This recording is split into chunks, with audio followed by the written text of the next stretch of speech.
একটি শান্ত স্নিগ্ধ বিকেলে নানু বাড়ির ছাদ থেকে নানু বাড়িটা দেখছিলাম আর মনে মনে ভাবছিলাম ছোটবেলায় নানু বাড়িতে কত আনন্দ নিয়ে আসতাম। ছোটবেলার নানু বাড়িটা কত বেশি সুন্দর ছিল, কারণ তখন নানু বাড়িতে একটা বিশাল বড় উঠান ছিল। ঘরের দেয়ালগুলো ছিল বেড়ার, ঘরের ছাদটা ছিল টিনের। সামনের ঘরের বড় নানুদের একটা মাটির ঘর ছিল, ছোট ননদের একটা বিশাল বড় বড়ই গাছ ছিল।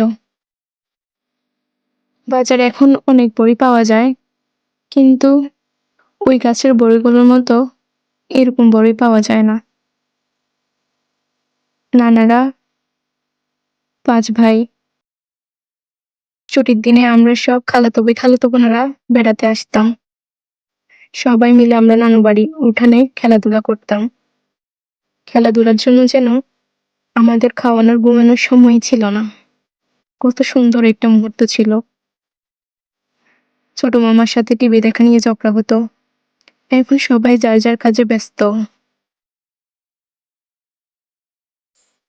মনে হয় ছোটবেলায় সেই নানু বাড়িটাই অনেক বেশি সুন্দর ছিল।